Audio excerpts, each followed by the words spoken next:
Hello, everyone. Welcome to mine and Simon's next concoction, next co-creation. We're going to start the session today with a guided meditation that I'm going to lead. And then this video is very much about just really opening up to what's happening for Simon and I with the masculine and the feminine energies. We've both been on a very long journey with it, and no doubt some of you have as well. There is so much distortion and messing around with the feminine and masculine, and we just want to really share some experiences that we've had and help you see how these play out in your life, particularly as well. So let's begin with the meditation. So when we close our eyes into meditation, it is an invitation to enter this most sacred space. It's done in an act of curiosity and reverence for what may unveil itself, reveal itself to us. So feel the dark space behind the closed eyes as this canvas of infinite possibilities, where your intention and my guidance is going to take us on a little journey tonight. So take a deep inhale through your nose and breathe out through your nose as an act of coming into the body in this present.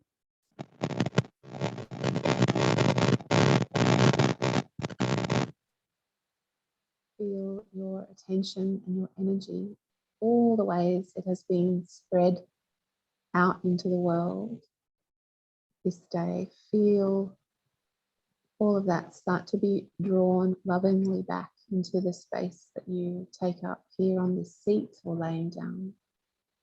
Take another deep breath in through the nose. Exhale however you wish as you become aware of the earth element within your body, the bones, the blood, the life force. And one more time with a deep inhale.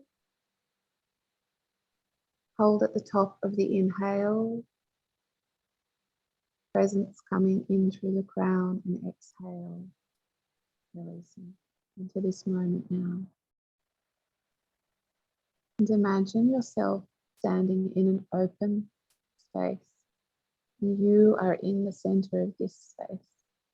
It may be misty and smoky, it may be light filled, it may be a garden, or just a knowing of this open space in which you stand. And I want you to place your hands in this imaginary scene quite intuitively against your body. One hand maybe belly, one hand heart, whatever feels right. And maybe even do this in the physical reality if that feels good. And we are calling in a connection, a presence, an awareness of our masculine and feminine energies today. We know that both are available and accessible to us. But there are certainly times in our life where one is more present, one is a little obscured. One is in its full expression, another is maybe a little quiet. I'm going to begin, whether you're a man or a woman, it's irrelevant. We have access to all of these aspects of self. I'm going to tune in initially to your feminine energy. And I'll give you some words which will help you to evoke these aspects, either felt easily and freely within you or slightly foreign, maybe slightly out of reach. But before I do that, I want you to just breathe in to your body that capacity and that acknowledgement of the feminine.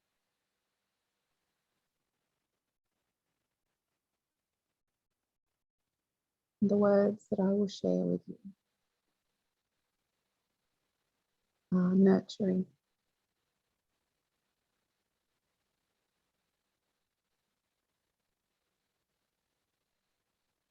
connection to your heart.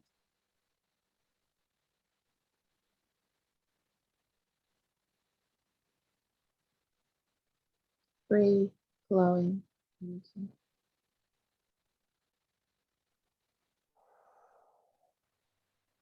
And as I say these words, notice how the body responds to these.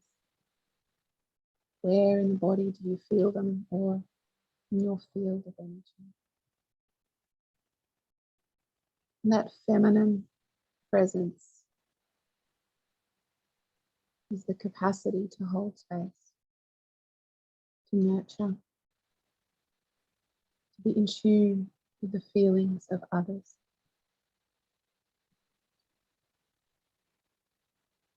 That fierce mama love that you will have experienced, fierce protection of the young, the sensual nature, the flow of pleasure through your body.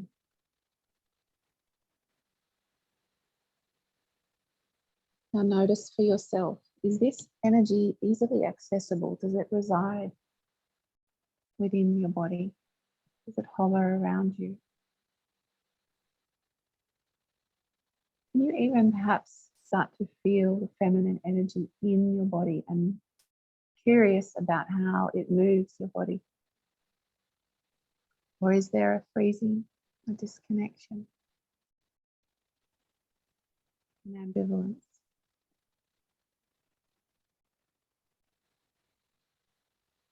Some circles say that the left side is the feminine, the right is the masculine.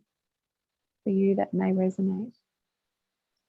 Maybe you feel the feminine energy in the heart. Maybe you don't.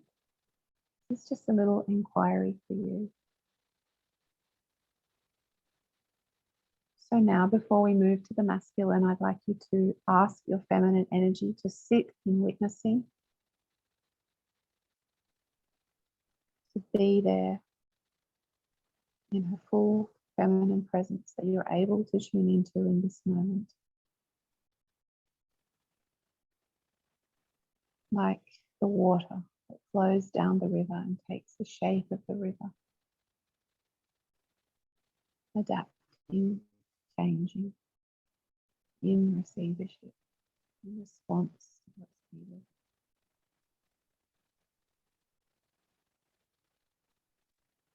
And thank whatever version of your feminine energy you were able to access. Now turning your attention to the masculine. Feeling structure, strength, action. Taking accountability and responsibility for what needs to be done.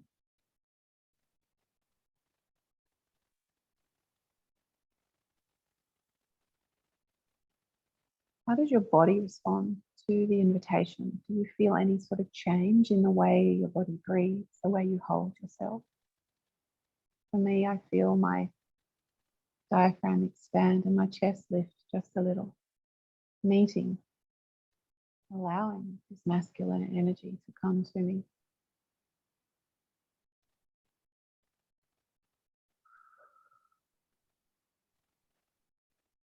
It may come with a confidence and a presence. It may be hard to access. Just notice what is available to you today.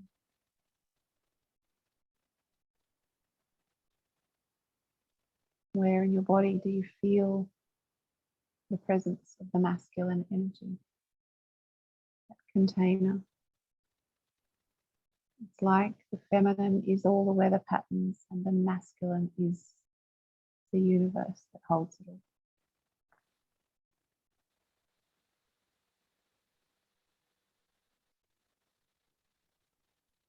When I tune into the masculine, I just feel so much reverence towards it. It humbles me. It makes me feel soft and quiet on the inside to be seen by it. That's just my experience. You'll be having your own. And now let's allow these two energies to witness each other. In time, as you work more and more with these energies, they will come into each other and meld out. For today, just notice. Is it comfortable for you to allow them to see each other? Can they stand back to back?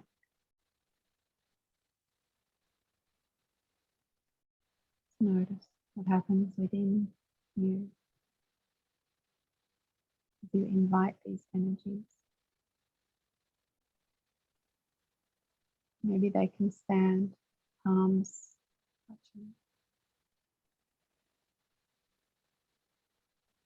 Become the witness to this moment of connection.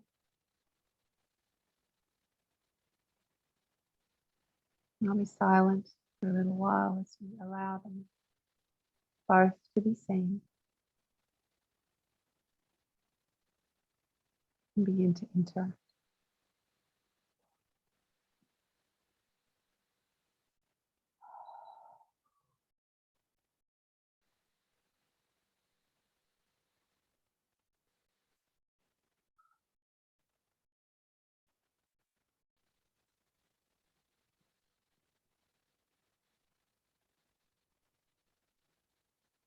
Forget everything you've been told about masculine and feminine. Just witness your own experience.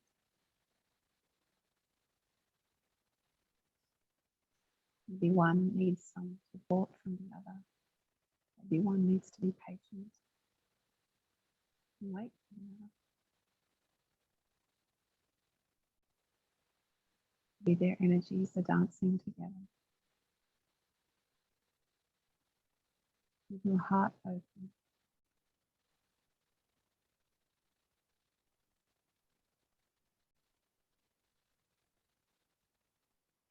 Allow this experience. You know what to do. You know how to be. You know what it's telling you.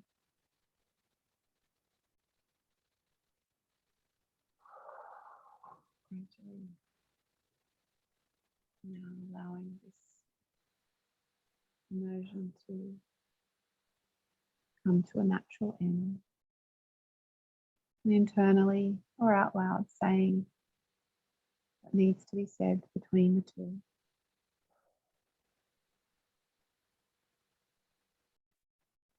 No right or wrong. And for yourself as a human, living a life where these energies can be all over the shop, just tune into yourself. What is the next practical step for me in my daily life based on this experience? Is there something I need to ask for or do or allow myself to receive?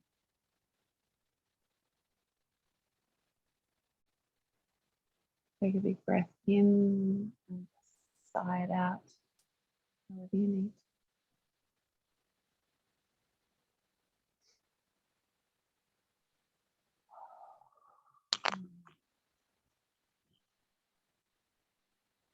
Start to move your body, coming back into this moment for you, watching the video, signing in.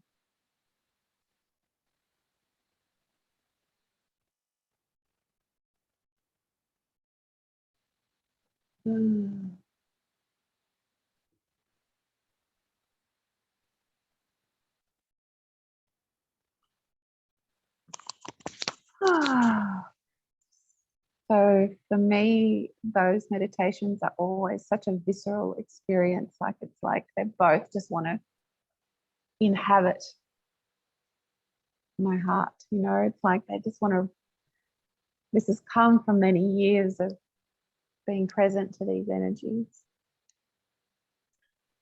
Because my first sort of real awareness of what was going on was, like many women, I was trying to live my work life and my relationship through the masculine energy. Wasn't allowing the masculine to really see me. Didn't know how to soften my heart enough to take his love in, and repelled him as a consequence. And what I saw was a bewildered, I get emotional when I remember all of this, a bewildered man who didn't know how to do what came so naturally for him, which was hold and witness his woman. Nobody teaches you how to do this stuff. Sure as heck don't get much modeling and demonstration from our parents. So it took me a long time to work through what were rigidities and obstacles within me, which were preventing his love coming in. And I could see how it was breaking him and it was causing him to retreat. And that unnaturalness between us, you know, that was sort of my first foray into this. And I was like, he's a good man. He's got so much love for me. And then I realized that that journey was an inner journey I needed to take, and I could never change the exterior. And I have to report that for me, when I tune into these two energies, they just want to pash each other to death. They just want to make love to each other. And I was so blown away the first time that happened. It's like they just poof into each other. And I get to see exactly what I need. And in that meditation, what I saw was the masculine just saying to me, just fall into my arms and just have a good cry. You know, like let yourself do that. And it just felt so like, oh yeah, I will do that. I will. So yeah, that's sort of in a nutshell what's happened for me that alerted me to this whole masculine feminine thing. And I've spent a lot of time being with it just internally and assuming, Simon, that that would manifest in the real world, and it absolutely has. The lessons I've learned and the capacity that I've had to as we've said before, allow the two to work together. Yeah. So yeah, how was that for you? You may have noticed that I disappeared towards the end because I was crying and I just needed to go and kind of wash my face. Not that I have any shame about crying.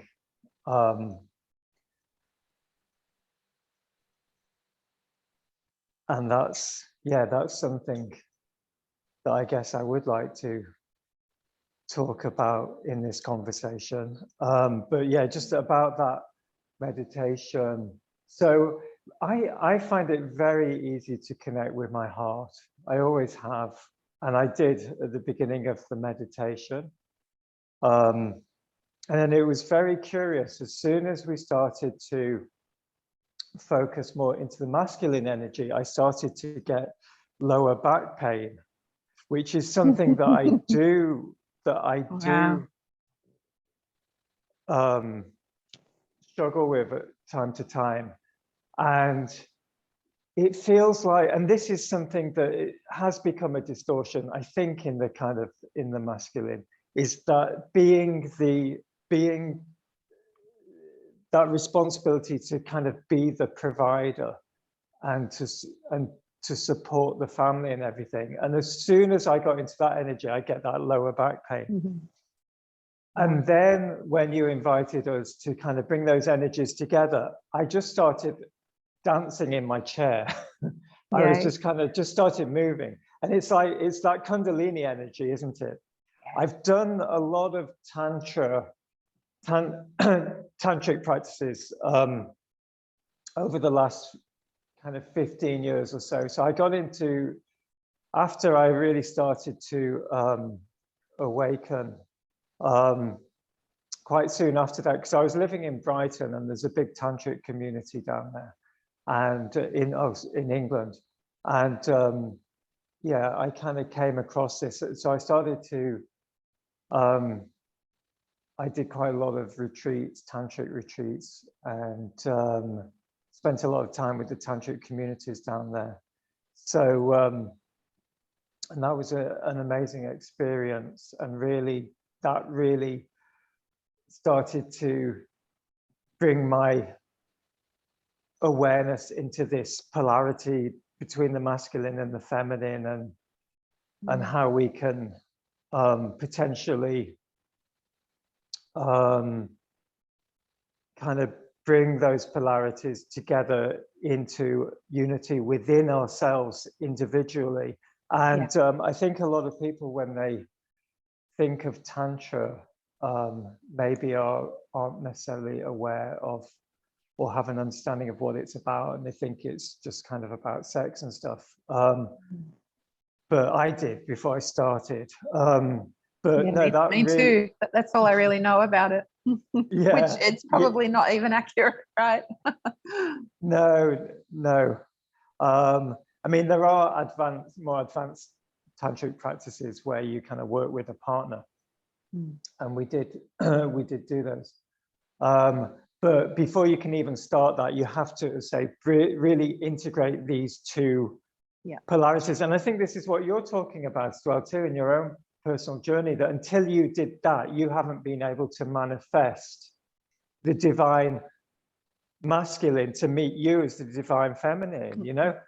True. And, you know, so often in life, we're looking, and particularly in relationship, we're looking for others to fix us, you know, and it just doesn't work, does it? You know, and that's why so many relationships kind of, they might start off looking and feeling good, but they often kind of go a bit, or trying to fix the other, you know. And so often I've seen that when the woman's heart is closed to the man, he doesn't know how to get through.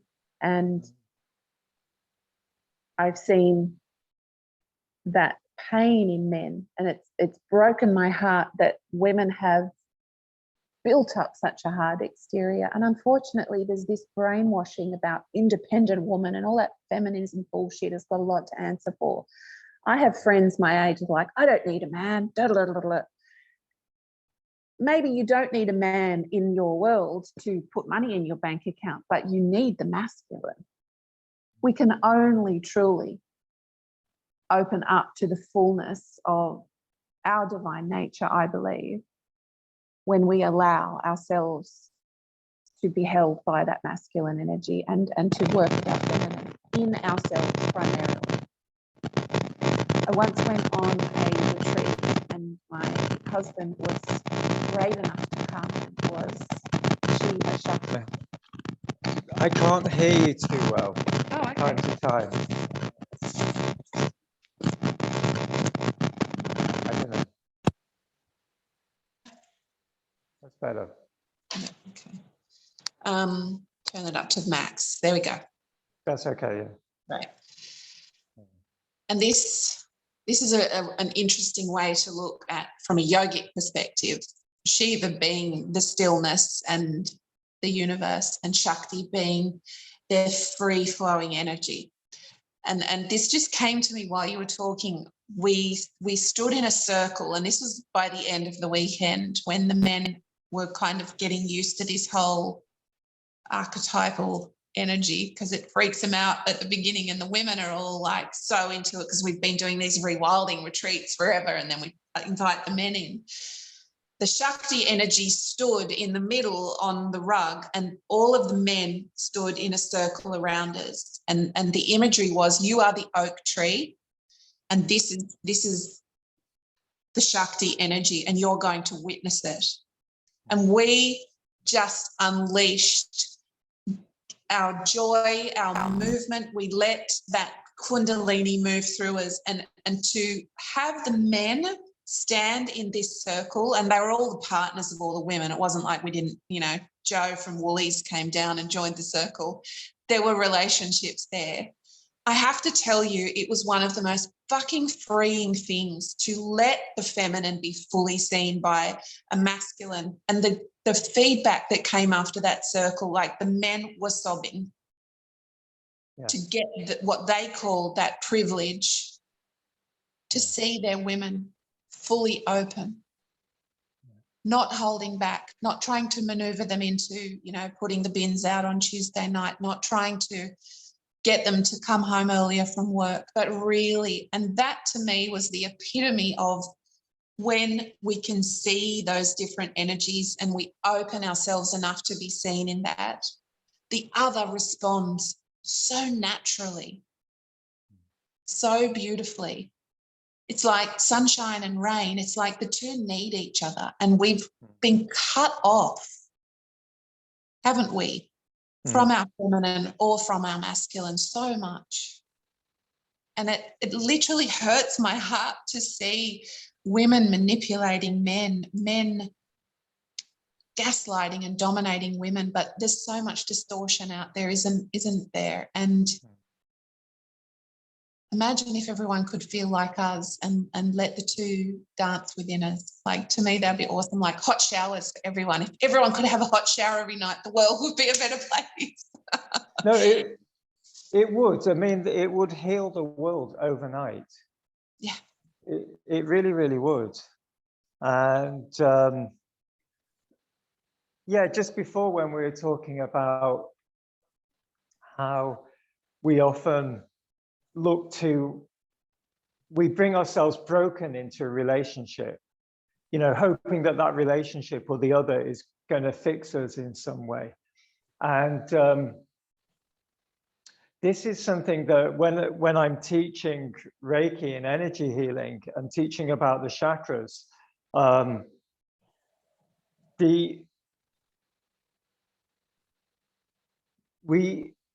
we each have our own kind of unique set of chakras, and the healing journey really is about bringing those into balance, so that each of your chakras, each of your energy centers is functioning properly and is no more or less dominant than any of the other chakras. So, but what invariably happens in all of us through our kind of life experiences is that we will have some chakras that are working better than others. Some are more kind of closed up. Some may even be doing the opposite of what they need to do, of drawing in energy, which means they're actually losing energy. And all of these expressed through the way we kind of like show up, and we kind of our different characteristics and our different qualities. So what happens then is we will meet someone whose chakras in a way are the polar opposite to our distortion. So like two jigsaw pieces that fit together, yeah, rather than I can't do it with my fingers, but you know, let's say, for example, somebody's got really overdeveloped like throat chakra, so they're like very dominant with their speech. Their partner is going to be someone who's very quiet and withdrawn here. You know, so what happens is that, and when those two people meet, it feels good for a while, because there's like a compensation that's going on between, and these can be a man and a woman, two men, two women. When we're talking about, you know, the divine masculine and feminine, and we're talking about relationship, we're not just talking about relationship between men and women, you know. I don't think so anyway. And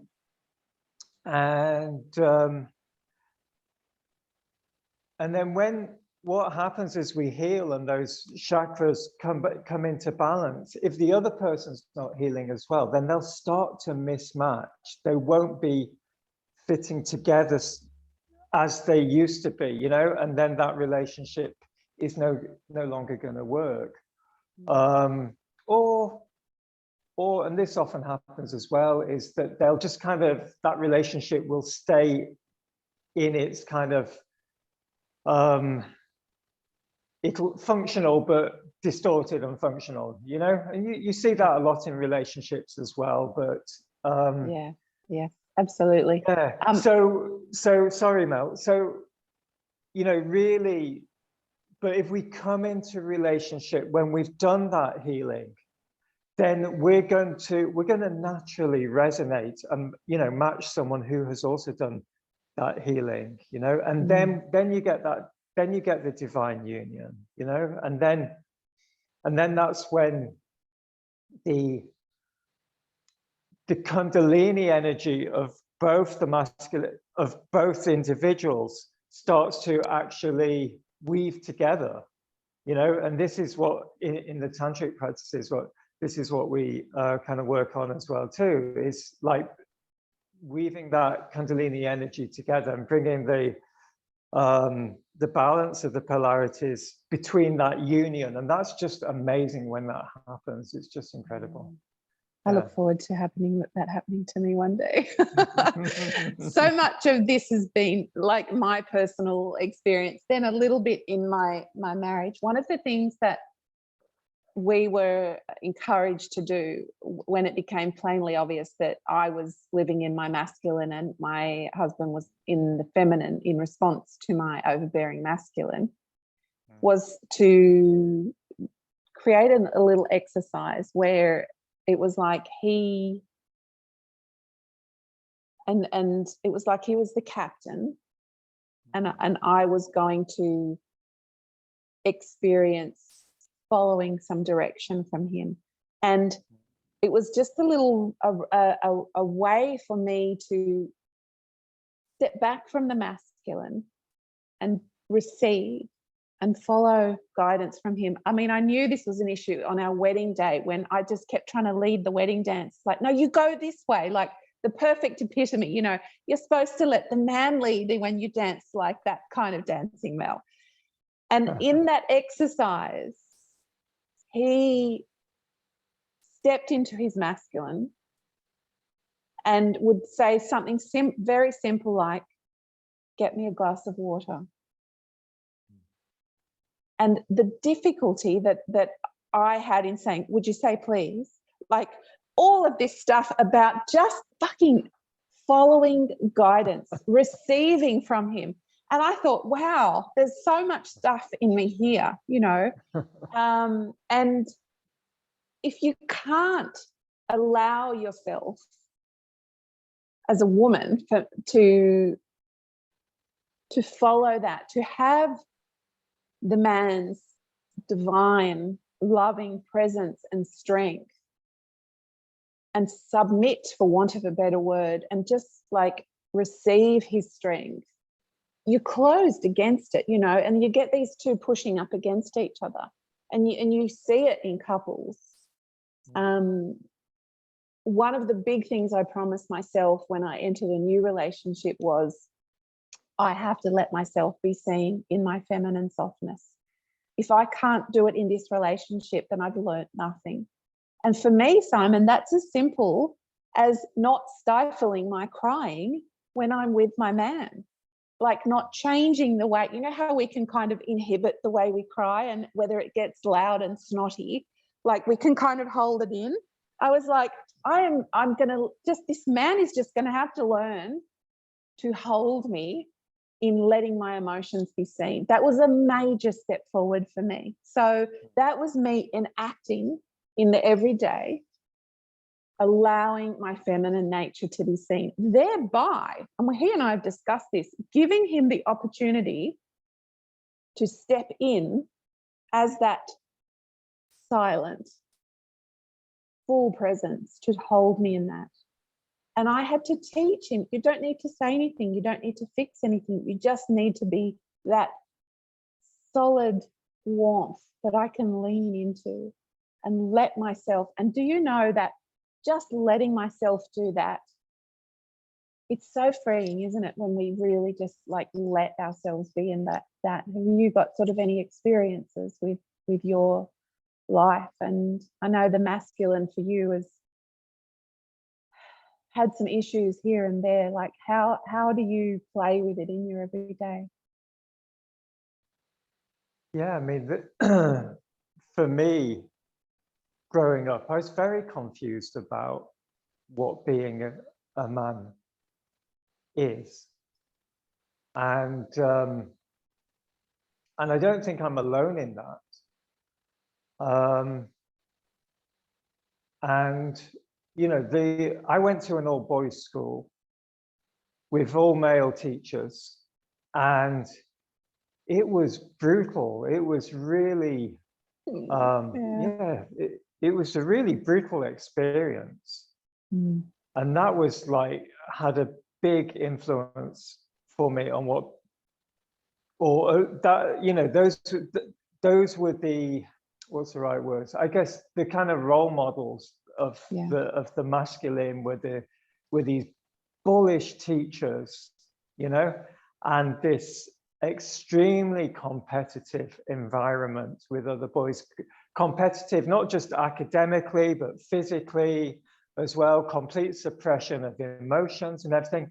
And I was at odds with all of this, but I kind of just somehow felt that I was wrong. There was something wrong with me, you know. So I tried, and I kind of managed for a while to fit in with that, because that was just a coping mechanism to get through school. Because you know, because being soft and gentle and crying and feeling anything and feeling anything, wasn't really serving me particularly well. And then when I actually finished school, and I went to art college, which was like the other extreme, and it was great, and it was full of young women, and that was just amazing, you know. Just suddenly it was just great. And I think because of my earlier experiences, and I mean also when I was 8 years old, I suffered a lot of abuse and bullying from a teacher from a school that I was at, and I never shared that with anyone because I felt really ashamed of it. And it was only as I got older I realized that that I wasn't at blame at all, you know, in that situation. But during my kind of childhood and into my adolescent years, I kind of felt that I deserved that in some way, you know, and that really didn't help in giving me a healthy kind of sense of what being a man is about. And then so when I kind of escaped that all-male environment, and I went to art college and everything, and as a student, and like all these like women around, girls around and everything, that was just amazing. And I realized that I've become really quite ashamed of being a man.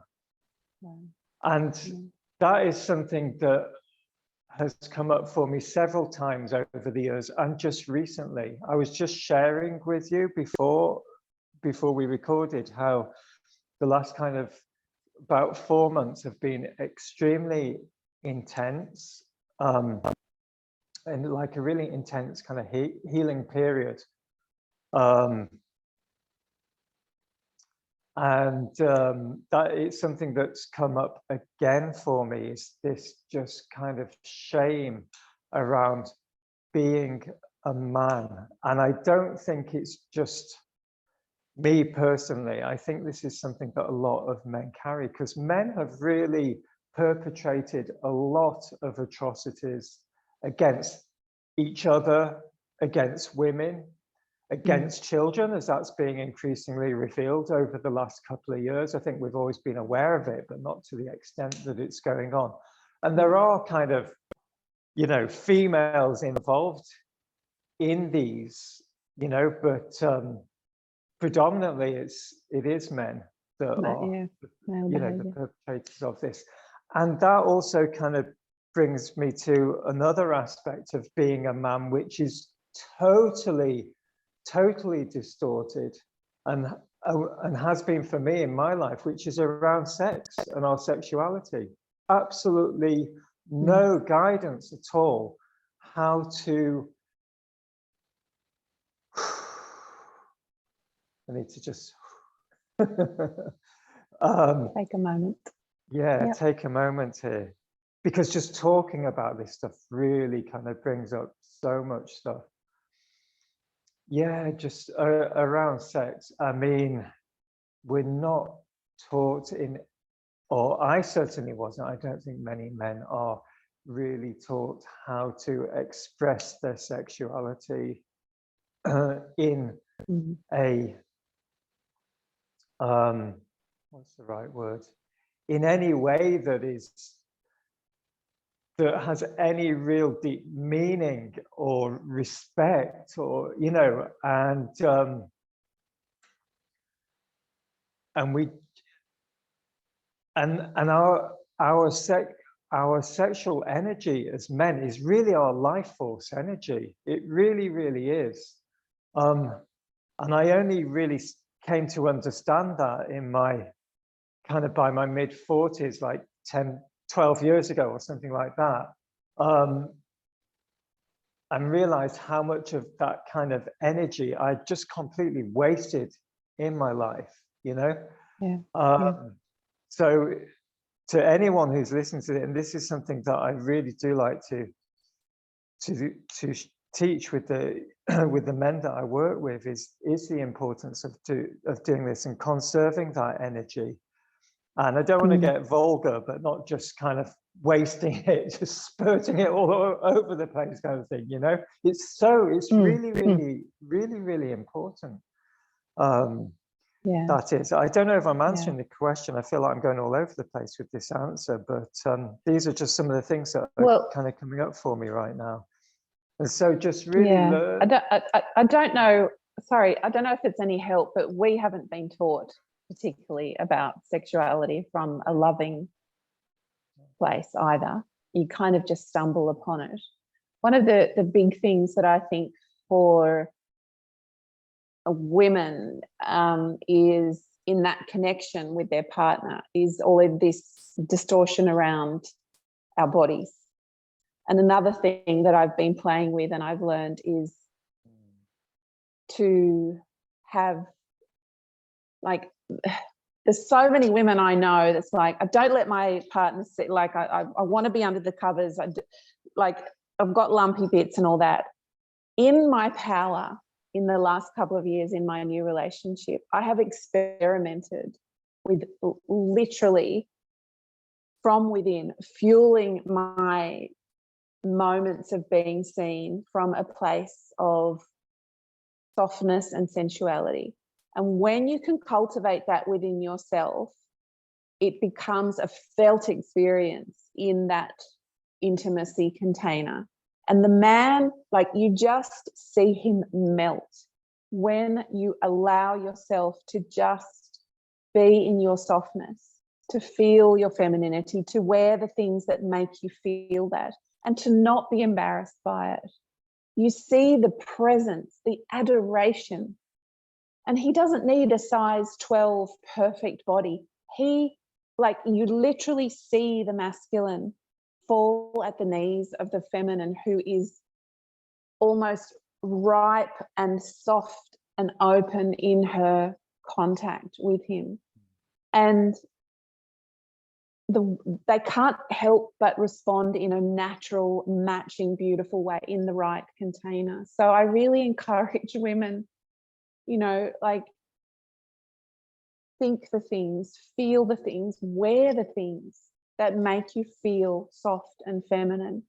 And the man is attracted to that and enamored by that. And it's such a simple concept, but so many women are embarrassed by their bodies and hide it, and everything's so fucked up around, you know, our naked bodies. And my partner and I, we just giggle. It's like we're more natural with each other than we were when we were 22 and had the perfect bodies. But it's because you feel that safety with each other, and it's got to come from within you. So the feminine distortion around sexuality is rampant as well, Simon. It's not just men.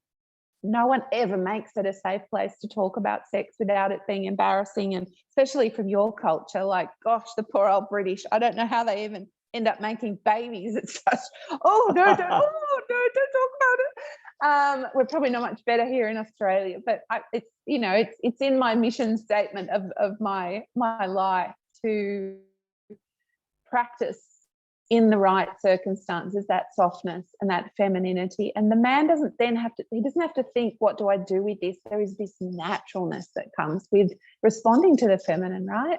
I'd love to hear your perspective on that. No, absolutely. And it just feels that we have these two genders and each is yearning from the other for those qualities that,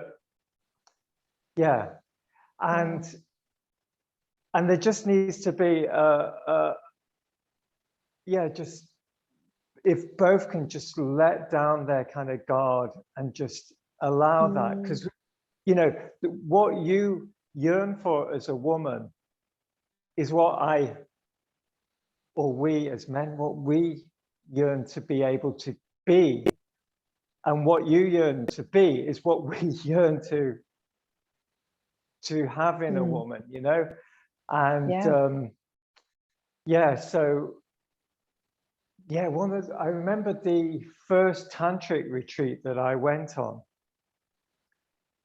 and it was a week-long retreat, and this wasn't couples, this was all singles, approximately half men and half women.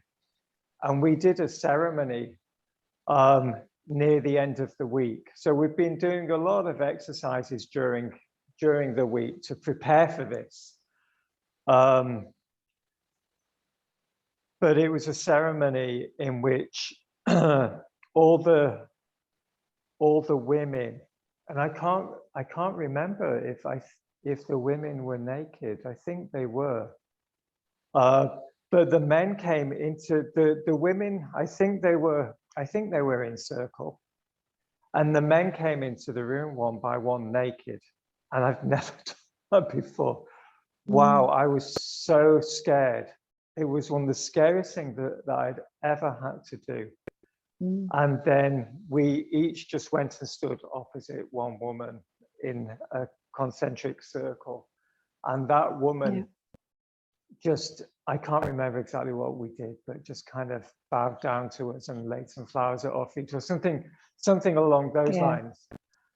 Yeah. And wow, that was one of the most incredible experiences I've ever had. And the scariest going into it, but afterwards, that was really, really incredible. I can't remember your question. That reverence to each other, you know, it's not a submission, it's not a weakness, it's not a giving away your power, it's an acknowledgement of the divinity in each other coming through in two different forms, which are very naturally these masculine and feminine energies. And it doesn't have to be a man or woman body, it can be two women. These masculine and feminine energies they spark each other. And when you don't get access to one or the other, or one dominates, there is this pretense going on, because there is this knowing something's not quite right, like everything's too hard, or nothing ever gets done, or whatever way it is, you know, and that's the way it plays out. But sorry, that's the word pretense, isn't it? There's a pretense going on, and it's a little bit like, if that pretense if we could just let go of that, and that pretense is very much fueled by this narrative of equality, and that women are as good as men. It's never about men are as good as women, because it's just assumed, isn't it, that men are the you know, which is just such a nonsense. And certainly in my experience, I mean, I have always been in awe of powerful women, like my wife. I'm absolutely in awe of my wife. Now, that doesn't mean that I'm not able to be the masculine within our relationship, You know, I don't feel disempowered by that, you know, Yeah. because she's feminine, she's chaotic, she's emotional, Yeah. you know, Yeah. and incredibly creative. And then my role then within that is just to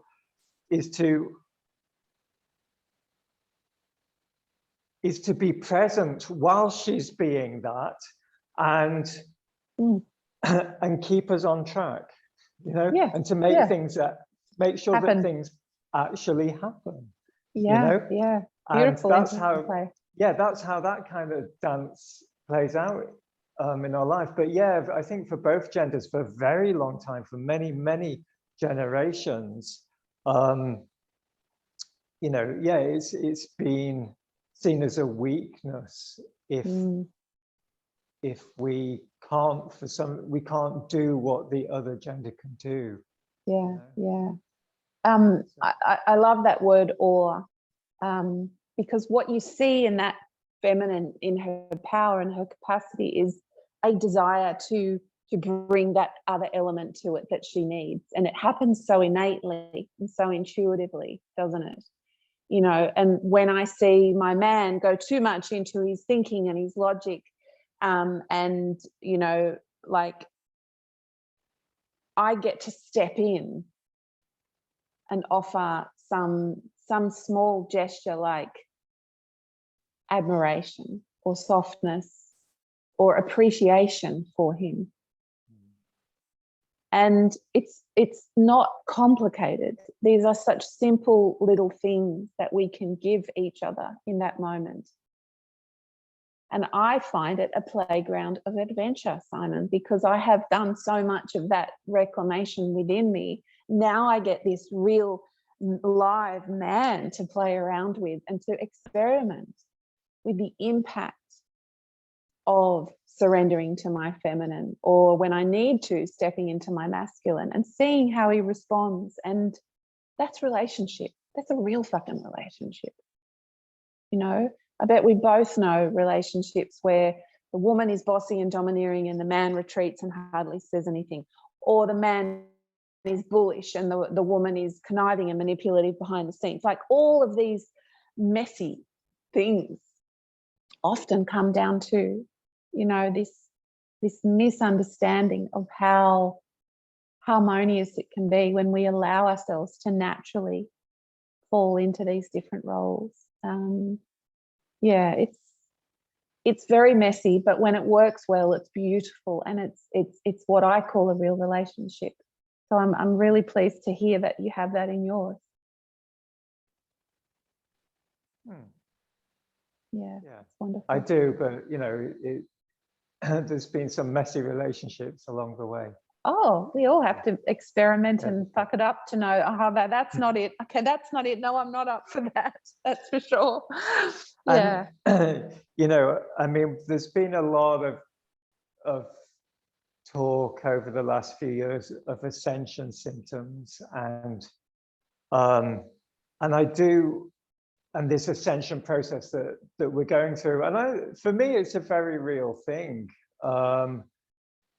I've been aware of this for quite some time. Since before 2012, there was a lot of talk about ascension. And for me, what it means is that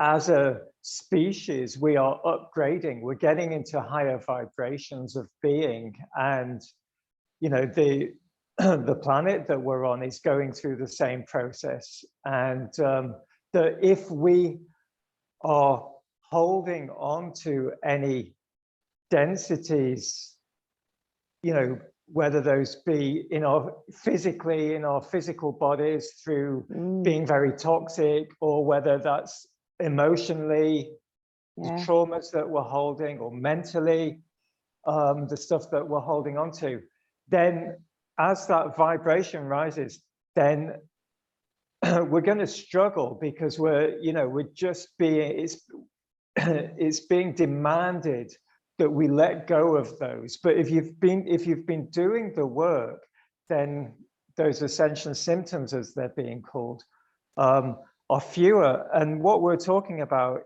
is a part of that, because that healing is about balancing those polarities at an individual level, isn't it? You know? Yeah. And I mean, I think, you know, the masters, the spiritual masters, maybe do not need to be in relationship because they become completely whole and independent. Yes. You know, Within themselves.